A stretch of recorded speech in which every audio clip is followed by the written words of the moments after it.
Hi everyone, this is Dr. Catherine Kelly, and today I'm going to bring to you an idea that will hopefully help you separate out the idea of a broken heart versus a broken soul. So all of us have probably had a broken heart at some point in our lives, whether a crush crushed us, whether a relationship went bad, whether we had a divorce or a separation or some sort of abuse or anything that really left us with that broken heart. We've all had that sense of, oh, that hurts so bad from a heart level.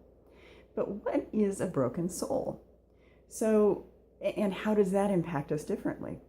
Now, a broken heart can kind of stop us and pause us and slow us down, but in general, eventually we heal from that or at least move on from it. But a broken soul often leaves us so immobilized that we cannot move forward. Let me give you a very personal example of this that left me very confused and in pain for a long time.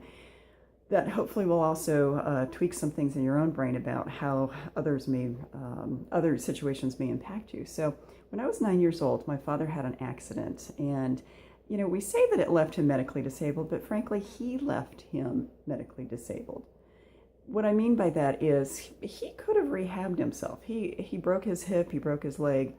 Lots of people break their hips and break their legs and move on and do the rehab and move forward. He didn't do that. He had a little bit of a brain injury, but it was really, it did not leave him cognitively impaired. It basically jolted him. He had some scars, but it was not a deep brain injury. So that doesn't explain it. He just stopped living. He basically gave up.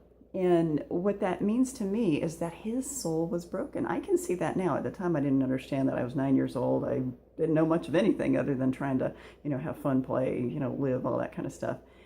But in retrospect, I now know that process of watching his human condition unfold and break apart, not unfold in a good way, but break apart, was really where the soul health model came from. I now understand that my soul health model got created in watching that process. But that's also how I know the difference between a broken heart and a broken soul, is that something snapped in him to the point where he was no longer willing to do whatever it took to move forward. There was something so broken within him. Now, granted, I do know that there were things that had happened in his childhood and older in life. He had watched a brother be killed. A car ran the sidewalk and killed a brother in front, I think it was in his front yard. And my dad was there, and he felt responsible, even though he wasn't, of course. He was a kid, too. Another thing was in the Army, he was the person who had to write the letters to the soldiers' families who had fallen and explain everything. And so that had to have been traumatizing over and over and over again. So there was a lot that was already wounded in him. But for whatever reason, that accident when I was 9 years old broke his soul. So I want you to think about how in the world you heal from a broken soul. With broken hearts, we move on, we get into new relationships, we figured out we might still have wounds, but oftentimes we can move on. But a broken soul tends to break us to a point where we just stop living. Now, let me link this to self-love, because I've been talking about self-love a lot in the last several videos and my newsletters.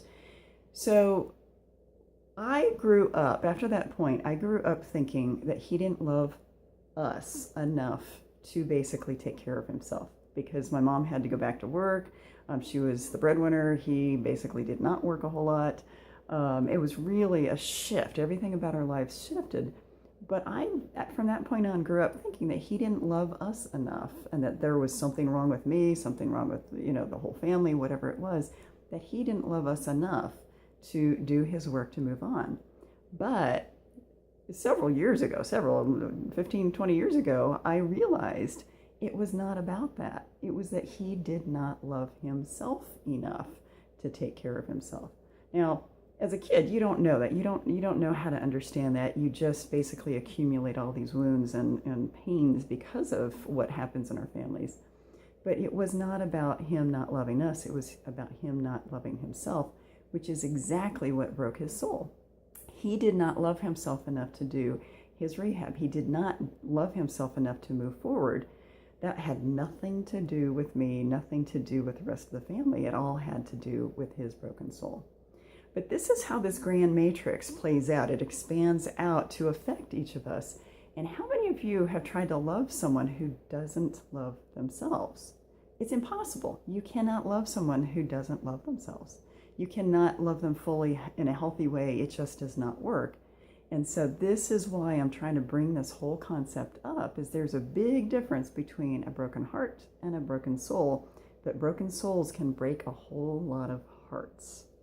I hope that makes sense for you, and I hope you really spend some time thinking about how that may be applying to your own life, because it's going to break free some things, hopefully, that will help you move forward as well. So again, a broken soul creates a whole lot of broken hearts. So think about how it is that you can heal your own heart and also continue to heal your soul so that you can move forward and evolve like you are meant to and reaching your highest potential. So give that some thought. I would love to hear from you. www.drkatherineTkelly.com is my website. You can go to my YouTube channel, which is also on that. You can click the link on that first page.